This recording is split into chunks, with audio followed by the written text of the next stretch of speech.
especially Keelan, like in his first action for you guys? Like, was it what you expected? Things like that. Yeah, I expected both of them to play well.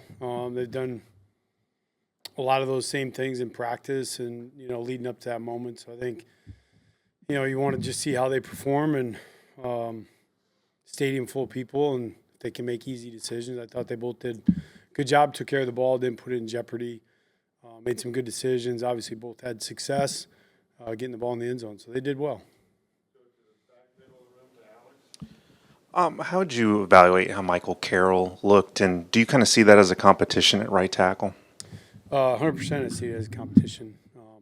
All these guys are competing for spots, so I thought Michael did a great job. I think there's some things he certainly needs to clean up, but the thing I like about Michael is, he does compete, and what you saw on the field, in the game that's how Mike practices too. So he's a super competitive, physical kid that I thought did a really nice job for his first time. With Jame out these first two games, just what have you seen from those running backs behind him, kind of, and what have they proven with their opportunities?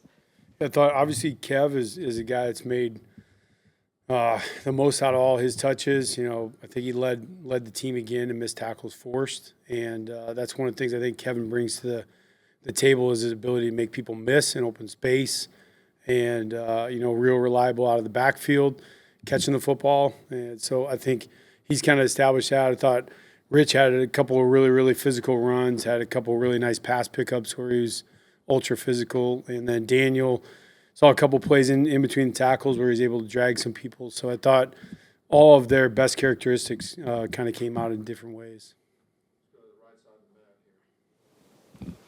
Where'd you see the most improvement from Ty game 1 to game 2? Decision making. I thought he was extremely decisive. He was very dialed on his reads. He didn't pass on open players. I thought he played great. I thought he was really, really into the game plan all week, and I was really hopeful that he was going to play very, very well.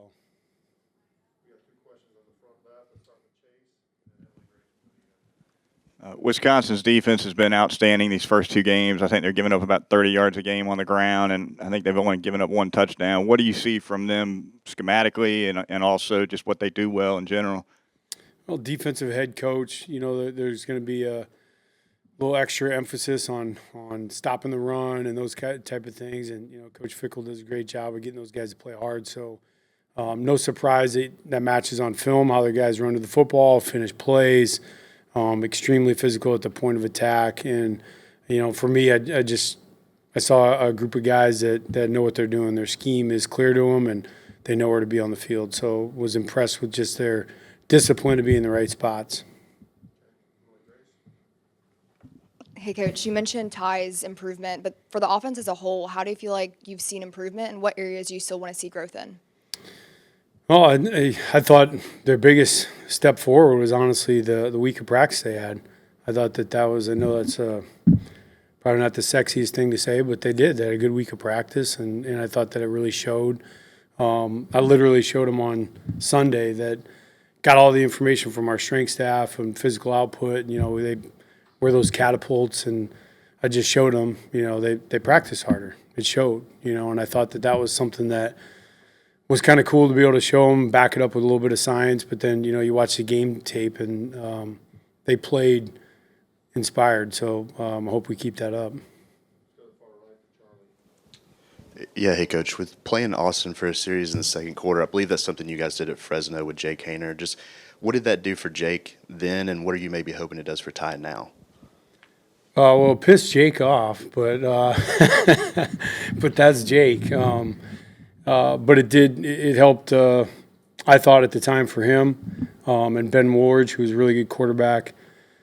I thought it kind of got him locked into, remembering all the things they needed to do and be clean on his preparation and prove that he's the guy, all those kind of things. And a little bit different scenario then, but that certainly was a story that I shared with Ty. And, I thought in the right way, Ty handled it the right way and just, attacked it and just kind of dug in and, focused more on himself, which is the toughest part about playing quarterback is not letting outside influences, whether it's another quarterback, somebody from outside the program, affect the way you prepare. And I thought Ty was elite at that last week. He just dove into the preparation and did a great job. Yeah, Ty said after the game he was coached really hard last week and wants to continue to be coached hard. What does that kind of tell you about him?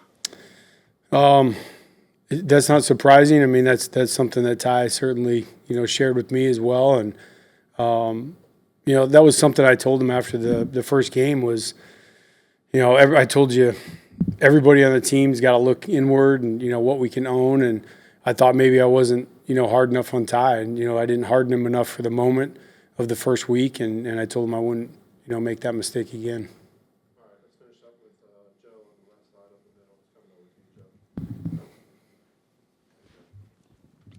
Coach Jaden Roberts getting his first action of the season. What did you see out of him, and how's he coming along post-concussion protocol and getting back into the flow of things? Yeah, Jaden played well. I thought he had about 4 blocks that I thought, were good finisher blocks that you expect out of a guy like J-Rob. I think, he's still working himself into game shape. He was out for a decent amount of time. So getting back to where he can play a full football game, he's still, kind of getting through all that. But he did a great job.